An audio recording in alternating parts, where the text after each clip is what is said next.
Hello दोस्तों, welcome and जय हिंद। स्वागत है आपका अपने चैनल न्यू यूनिक क्लासेस में। आज की वीडियो में हम लोग टॉप 30 आपके केमिस्ट्री के क्वेश्चन को देखेंगे जो आपके 2022 एग्जाम पॉलिटेक्निक के लिए बहुत ही महत्वपूर्ण है। तो अगर आप पहली बार हमारे चैनल पर विजिट कर रहे हैं तो चैनल को सब्सक्राइब कर लीजिएगा और बेल आइकन भी दबा लीजिएगा ताकि आने वाले वीडियो का नोटिफिकेशन आपको मिलता रहे। इस चैनल पर हम बिहार पॉलिटेक्निक के लिए हम इस चैनल पर फिजिक्स केमिस्ट्री और मैथ का जो है इसका पूरे पूरे सिलेबस को हम इस चैनल पे एकदम कवर कराएंगे। तब जो है हमारे चैनल से बना रहेगा और उसके बाद चैनल भी सब्सक्राइब कर लीजिएगा। तो चलिए हम लोग वीडियो को स्टार्ट करते हैं। आज का पहला क्वेश्चन है आपका, नाभि का आकार है। नाभि का आकार कितना होता है? तो नाभि का आकार जो आपका होता है 10⁻⁻15 मीटर होता है। देखिए नाभि का आकार जो होता है 10⁻⁻15 मीटर होता है। अगर यही आपसे पूछा जाए कि नाभि की त्रिज्या का आकार कितना होता है, सॉरी इसका क्या होता है, परमाणु का आकार, अगर यही पूछा जाए तो परमाणु का आकार होता है 10⁻10 मीटर। याद रखिएगा परमाणु का आकार कितना होता है, तो 10⁻10 मीटर। 10⁻10 मीटर परमाणु का आकार होता है। और उसके बाद अगर नाभि का आकार कहा जाए तो 10⁻15 मीटर होता है। देखिए यहाँ पे आपको क्या बताए हो कि परमाणु का आकार कितना बताए हैं, 10⁻10 मीटर। हम लोग 10⁻10 मीटर को क्या कहते हैं, एक एंगस्ट्रॉम कहते हैं। तो ये भी याद रखिएगा कि एक एंगस्ट्रॉम बराबर कितना होता है, तो 10⁻10 मीटर ये होता है। ये भी रखिएगा। देखिए ये पॉलिटेक्निक है, अब पॉलिटेक्निक है, इसमें थोड़ा सा क्वेश्चन घुमाता है, इसलिए सारे चीज़ को ध्यान रखना है आपका। आपसे ये भी क्वेश्चन पूछा जा सकता है, परमाणु का आकार कितना होता है, एक एंगस्ट्रॉम होता है। याद रखिए एक एंगस्ट्रॉम बराबर कितना होता है, 10⁻10 मीटर। परमाणु का आकार कितना होता है, 10⁻10 मीटर। तो आपसे ये भी पूछ सकता है कि एंगस्ट्रॉम इसका मान कितना होता है, ये भी याद रखिएगा। तो आपका क्या हो गया, नाभि का आकार 10⁻10 मीटर। अगर यही पूछ दिया जाए आपका परमाणु का आकार तो 10⁻10 मीटर होता है, याद रखिएगा।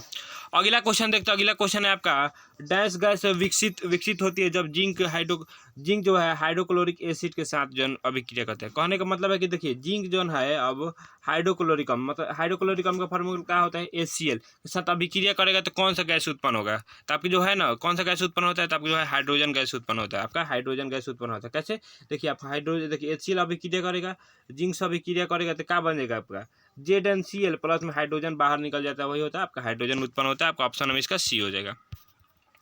अगला क्वेश्चन देखते हैं। अगला क्वेश्चन आपका, कौन सा एक इलेक्ट्रॉनिक्स नहीं है, कौन इन चारों में जो आपका इलेक्ट्रॉनिक्स नहीं है, तो आपका जो है BH3 जो आपका एक प्रकार का इलेक्ट्रॉन एस नहीं है।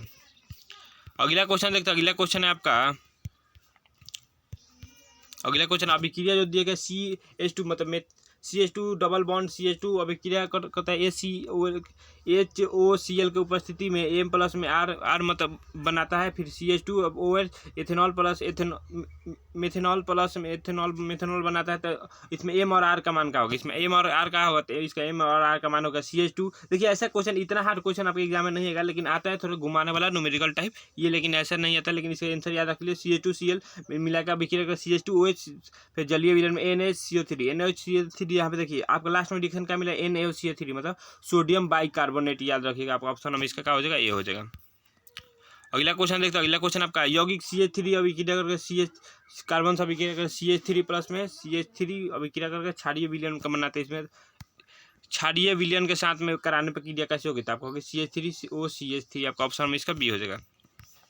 अगला क्वेश्चन देखते हैं। अगला क्वेश्चन आपका, किस धातु ऑक्साइड का कार्बन के साथ अपचयन नहीं होता, मतलब कौन सा धातु है जो कार्बन के साथ अपचयन नहीं होता है, तो आपका जो Al2O3 मतलब एल्युमिनियम ऑक्साइड जो आपका कार्बन के साथ ऑक्सीजन नहीं होता। आप ये हो सकता है PbO, मतलब कि PbO का होता है इसका Pb जो है आपका लेड ऑक्साइड है, PbO मतलब लेड ऑक्साइड है। यहाँ से ये भी आपसे पूछा जा सकता है पीबी मतलब क्या होता है, पीबी मतलब आपका लेड होता है, शीशा होता है। इसका परमाणु संख्या कितना होता है, 82 होता है। याद रखिएगा पीबी। अब PbO किसका ऑक्साइड है, तो आपका पीबी का ऑक्साइड है, ये भी याद रखिएगा। और जिंक जेडोनो का हो गया आपका जिंक ऑक्साइड हो गया। जिंक का परमाणु संख्या कितना होता है, 30 होता है, याद रखिएगा। अगली तीसरा आंसर क्या हो गया, Al2O3 मतलब कि एल्युमिनियम ऑक्साइड हो जाएगा। अगला क्वेश्चन देखते हैं। अगला क्वेश्चन आपका, कौन सा निम्न युग्म के पदार्थ H2O से अभिक्रिया कर समान गैस उत्पन्न करते हैं। कौन सा पदार्थ है जो H2 मतलब जल से अभिक्रिया करके समान गैस उत्पन्न करेगा, तो आपके जो कैल्शियम और कैल्शियम हाइड्रोजन है। आपका ऑप्शन में इसका C हो जाएगा।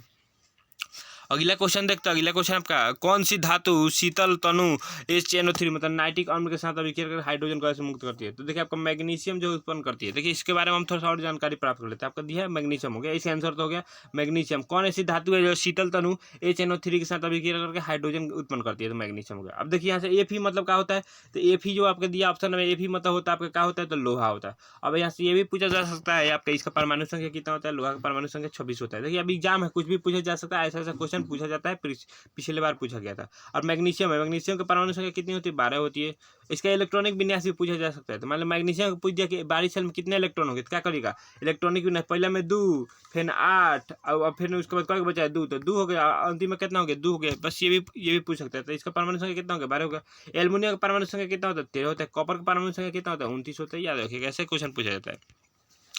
अगला क्वेश्चन देखते हैं। अगला क्वेश्चन आपका O2 मतलब ऑक्सीजन किसके साथ प्रत्यक्ष रूप से अभिक्रिया नहीं करता है? तो ऑक्सीजन जो आपका क्लोरीन के साथ प्रत्यक्ष रूप से अभिक्रिया नहीं करता है। यहाँ पे देखिए क्लोरीन है, क्लोरीन का परमाणु संख्या कितना होता है? इसका भी याद रखिए, क्योंकि ये भी आपके बोर्ड एग्जाम में तक पूछ देता है कि क्लोरीन क्या होता है। इस कंपटीशन में भी पूछता है बोर्ड। आपका कैल्शियम क्लोरीन क्या है? क्लोरीन की परमाणु संख्या कितनी होती है? 17 होती है। सोडियम हो गया, सोडियम की परमाणु संख्या कितनी होती है? 11 होती है। फास्फोरस की परमाणु संख्या कितनी होती है? 15 होती है। सल्फर की परमाणु संख्या कितनी होती है? 16 होती है। याद रखिएगा। अगला क्वेश्चन देखते हैं। अगला क्वेश्चन आपका किसी एक में एकांकी 4 एकांकी युग्म में इलेक्ट्रॉन होते हैं। किसमें 4 एकांकी इलेक्ट्रॉन होते हैं? तो आपके Cl माइनस में होते हैं। आपका ऑप्शन में इसका क्या हो जाएगा? ए हो जाएगा। अगला क्वेश्चन देखते हैं। अगला क्वेश्चन आपका किसी भी घोल का पीएच मान क्या होगा यदि उसमें से हाइड्रोजन आयन का सांद्रण जो 0.1 आपका क्या मोल है? तो इसका देखिए क्या होगा? 0.1 दिया ना, तो इसका देखिए कैसे निकालेंगे? आपका 2 हो जाएगा। आपका ऑप्शन नंबर 2 कैसे? आपका कितना दिया है? 0.001 दिया है। तो इसको हम लोग क्या कर सकते हैं? इसको हम लोग पावर में बदलेंगे तो क्या होगा? 0. देखिए पहले क्या करेंगे? इसको बाटा में हम लोग 100 डालेंगे। 0 देखिए क्वेश्चन आपका दिया गया है 0.01 है। इसको बाटा में हम लोग 100 डालेंगे तो सोझे 1 हो जाएगा। और जो इसका मतलब इसको हम लोग क्या लिख सकते हैं? 10 के पावर 2 लिख सकते हैं 100 को, तो यही होगा आपका 2 हो जाएगा आपका। ये क्योंकि ये किसका फार्मूला पाए? इसका पीएच मान का फार्मूला। पीएच मान कितना होता है? 1 प्लस में एच प्लस आयन होता है ना, ये इसी फार्मूला पर एच प्लस आयन तोड़ दिया तो बस वही हो गया। अगला क्वेश्चन देखते हैं। अगला क्वेश्चन आपका आमाशय रस का पीएच मान क्या होता है? तो आमाशय रस का पीएच मान जो आपका 1.4 होता है। 1.4 होता है। ऑप्शन में इसका बी हो जाएगा। आमाशय रस का पीएच मान 1.4 होता है। अगला क्वेश्चन देखते हैं। अगला क्वेश्चन आपका कौन Cl मतलब कौन क्लोरीन के साथ अभिक्रिया 1 से अधिक यौगिक का निर्माण करता है? कौन है जो क्लोरीन के साथ अभिक्रिया करके 1 से अधिक बनाएगा? तो आपका जो लोहा है जो क्लोरीन से अभिक्रिया करके 1 से अधिक यौगिक बनाता है, वो कैसे? देखिए आपका अभिक्रिया करेगा FeCl2 बनाता है और FeCl3 भी बनाता है। आपका याद रखिएगा। आपका ऑप्शन में इसका क्या हो जाएगा? सी हो जाएगा। अगला क्वेश्चन देखते हैं। अगला क्वेश्चन आपका बढ़ते हुए इलेक्ट्रॉन नेगेटिविटी का कौन सा क्रम है? बढ़ते हुए इलेक्ट्रॉन नेगेटिविटी के टीज का क्रम कौन सा है? तो आपको देखिए इसमें कौन सा होगा बढ़ते क्रम में? अगर पहले सिलिकॉन होगा, फिर फास्फोरस होगा, फिर कार्बन होगा, फिर नाइट्रोजन होगा। आपका ऑप्शन में इसका ए हो जाएगा। अगला क्वेश्चन देखते हैं। अगला क्वेश्चन आपका निम्नलिखित इलेक्ट्रॉन आयनों में किसका आकार सर्वाधिक होता है? किसका आकार सर्वाधिक होता है? देखिए Fl माइनस क्या होगा? इसका आकार सर्वाधिक नहीं होगा। क्यों? क्योंकि देखिए इसका इलेक्ट्रॉन इसके परमाणु संख्या फ्लोरीन की परमाणु संख्या कितनी होती है?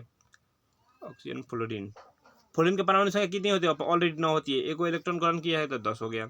लेकिन देखिए क्या हो रहा है? इलेक्ट्रॉन जब दिया तो इसके बीच आकर्षण बल ज्यादा है।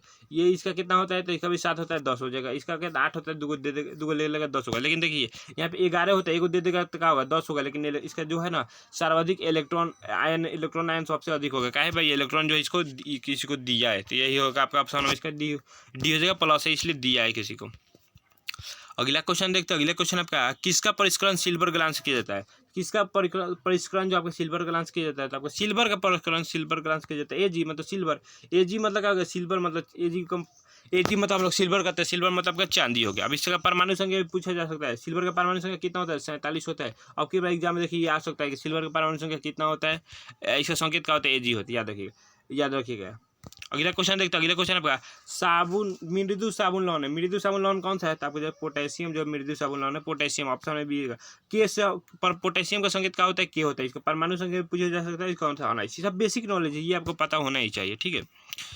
अगला क्वेश्चन देखते हैं। अगला क्वेश्चन नंबर कौन सी गैस जो है उच्च दाब तथा उच्च ताप और एक उत्प्रेरक की उपस्थिति में CH3 मतलब मेथेनॉल को एथेनॉल में बदल देती है। तो आपकी जो कार्बन डाइऑक्साइड जो उच्च ताप और दाब जो है मेथेनॉल को एथेनॉल में बदलती है। याद रखिएगा, एथेनॉल में बदल देती है। ठीक है, मेथेनॉल को एथेनॉल में बदल देती है। इसका IUPAC नाम पूछा जाए CH3COO का, तो इसका हो जाएगा IUPAC नाम। एसिटिक अम्ल हो जाएगा इसका IUPAC नाम। अगला क्वेश्चन देखते हैं। अगला क्वेश्चन आपका एक यौगिक में हाइड्रोजन तथा ऑक्सीजन का ग्राम जो है 80 ग्राम का अनुपात में 30 यौगिक का सूत्र क्या होता है? आपको होगा N2O5 हो जाएगा। आपका ऑप्शन बी हो जाएगा। अगला क्वेश्चन देखते हैं। अगला क्वेश्चन आपका 27 ग्राम एल्युमिनियम के ऑक्सीजन के कितने ग्राम के साथ संपूर्ण रूप से अभिक्रिया करेगा? तब जो 27 ग्राम जो आपका एल्युमिनियम जो है ना, ये जो 24 ग्राम जो है 24 ग्राम ऑक्सीजन के साथ जो संपूर्ण रूप से अभिक्रिया करेगा। अगला क्वेश्चन देखते हैं। अगला क्वेश्चन आपका HCHO में कार्बन की ऑक्सीजन की संख्या कितनी होती है, कार्बन की जो ऑक्सीकरण संख्या कितनी होगी। तो देखिए कार्बन का निकालना है, हाइड्रोजन का कितना होता है, एक होता है प्लस कितना कहते हैं निकाले कार्बन का। फिर देखिए यहाँ पे कितना हो गया आपका, ऑक्सीजन का कितना हो गया, एक हो गया। आगे देखिए यहाँ पे सॉरी हाइड्रोजन का कितना हो गया, फिर एक हो गया। फिर यहाँ पे ऑक्सीजन का कितना होता है, ऑक्सीजन का -2 होता है। तो देखिए -2 प्लस 2 एक और जगह आपका क्या हो गया, 0 हो जाएगा इसका कार्बन का। आपका ऑप्शन में इसका ही हो जाएगा। अगला क्वेश्चन देखते हैं। अगला क्वेश्चन है आपका दो मिथाइल प्रोपेन निम्नलिखित में से किसका एक समायव है। 2 मिथाइल प्रोपेन जो कि इसका एक समायव है, तो आपका है N ब्यूटेन का समायव है। आपका ऑप्शन में ये हो जाएगा N ब्यूटेन, ऑप्शन में ये हो जाएगा। अगला क्वेश्चन देखते हैं। अगला क्वेश्चन आपका कार्बन कार्बन की न्यूनतम बंध किसमें होती है। देखिए कार्बन कार्बन की न्यूनतम बंध जो आपका जिसमें क्या होता है, जिसमें इसका बंधन जितना बेसी होगा उसका होता है। देखिए ट्रिपल बंध में जो है ना आपका कार्बन कार्बन की जो है लंबाई जो आपकी न्यूनतम होगी। क्यों कि देखिए इसमें क्या होगा, ट्रिपल बंध में न्यूनतम लंबाई न्यूनतम होगी, उससे थोड़ा सा अधिक होगा डबल बंध में, और सबसे अधिक होगा आपका क्या होगा प्रथम बंध में, मतलब कि एकल बंध में होगा। तृतीय बंध में इसकी लंबाई सबसे कम होती है, याद रखिएगा कार्बन कार्बन की। अगला क्वेश्चन देखते हैं। और देखिए बहुत ही महत्वपूर्ण क्वेश्चन है आपका, देखिए एकदम बहुत VVI क्वेश्चन है ये, आपके हर एक एग्जाम में आता है, तो इसको ध्यान रखिएगा। प्रयोगशाला में प्रथम संश्लेषित कार्बनिक यौगिक कौन है। प्रयोगशाला में प्रथम संश्लेषित कार्बनिक यौगिक जो आपका है यूरिया है, याद रखिएगा ऑप्शन में सबसे पहले आपका यूरिया ही प्रयोगशाला में बनाया गया था संश्लेषित कार्बनिक है। अगला क्वेश्चन देखते हैं। अगला क्वेश्चन आपका हकल नियम के अनुसार एक चक्रीय युग्मक यौगिक एरोमेटिक होगा यदि इसमें एक संख्या का इलेक्ट्रॉन होगा, क्या होगा, तो आपका 4n + 2 पाई होगा। याद रखिएगा क्वेश्चन आपके डायरेक्ट एग्जाम में आ जाता है। हकल के अनुसार जो एक चक्रीय युग्म इलेक्ट्रॉन जो एरोमेटिक होगा यदि 4n, आपका क्वेश्चन ये आएगा एरोमेटिक होगा यदि कोई कार्बन, तो उसमें क्या होगा 4n + 2 पाई होगा। तो आपका ऑप्शन इसका सी हो जाएगा। अगला क्वेश्चन देखते हैं। अगला क्वेश्चन आपका निम्नलिखित में से कौन सा यौगिक जो है प्रकाश संक्रिय है। तो आपका जो 2-क्लोरोब्यूटेन जो आपका प्रकाश संक्रिय है, आपका ऑप्शन नंबर इसका ए हो जाएगा। अगला क्वेश्चन देखते हैं। अगला क्वेश्चन आपका एक प्रबल क्षार इसमें अल्फा जो हाइड्रोजन को ऑब्स्ट्रैक्ट मतलब अनुभव कर सकता है, किसके कारण, तो कीटोन कारण, आपका ऑप्शन में बी हो जाएगा कीटोन कारण।